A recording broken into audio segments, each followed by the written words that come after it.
Hey guys, welcome to the 67th C# tutorial that I'm making for the new Boston. And in this tutorial, I'm going to be showing you how to use bitwise operators a little bit more. So all you're going to need for this tutorial is a button, a short, and a message box that will display that short in a message box. So in the previous tutorial, we looked at the AND and the OR bitwise operators. And the exceptional OR, which we're going to look at today, is similar to the AND and the OR in that they all compare the bits. So in order to do exceptional OR, you're going to have two numbers, one before the operator and one after it. So in order to do the exceptional OR bitwise operator, you're going to do a caret. So you're just going to do shift and hit the 6 key.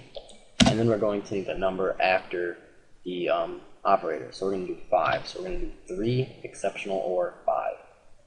And 3 in binary is 1, 1. And I'm just going to put a 0 in front of it because 5 in binary is 3 digits, and this way you'll be able to compare the bits. And then we're going to do exceptional OR 5, which is 1, 0, 1 in binary.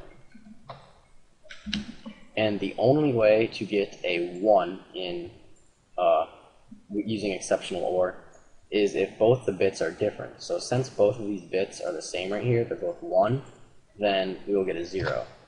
Since these are both different, then we'll get a 1. Since these are different, we'll get a 1. So in a message box, we should get 1, 1, 0. Yep. If we were to do 3 exceptional OR 4, then it would be different because 1 and 0 are different, so we'd get a 1. 1 and 0 are different again, so we'd get a 1. And 0 and 1 are different, so we'd get another 1. So we should get all 1s this time. Yep. The next bitwise operator that I'm going to be showing you is the shift operators. And the shift will basically just shift the bits in a direction. We're going to shift 3, 1 to the left. So in order to shift, you're just going to want to do 2 less than or 2 greater than signs, and this will shift it to the right. So if we do 3, shift to the right 1, it'll physically shift those bits 1 to the left or to the right.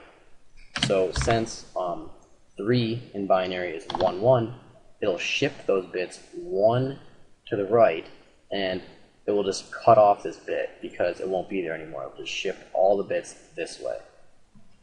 So we should only get 1 in a message box. So we should just get 1 because it shifts these bits that way. Yep. And a better example would be 5 shifted because 5 is 1, 0, 1. So it will just shift these all this way. It'll just shift this bit, this bit 1 to the right, so we only have 1, 0. We should get 1, 0 now in a message box. Yep. The next and the last bitwise operator that I'm going to be showing you is shift left, and that'll just do the exact opposite. It will shift the bits to the left. So it will shift all of these bits 1 place to the left. So we will now get 1, 0, 1. Since there already isn't a number there, it will just fill it with a 0. So it'll just shift all of the bits 1 this way. So we should get 1, 0, 1, 0 in a message box. Yep. And if we were to do that with 3, 3 would just be 1, 1 right here. And then if we were to shift all these 1 to the left, we would get 1, 1, 0 because we just shift it to the left and it would just add a 0 on the end. Yep. So that's pretty much it for this tutorial. So see you guys.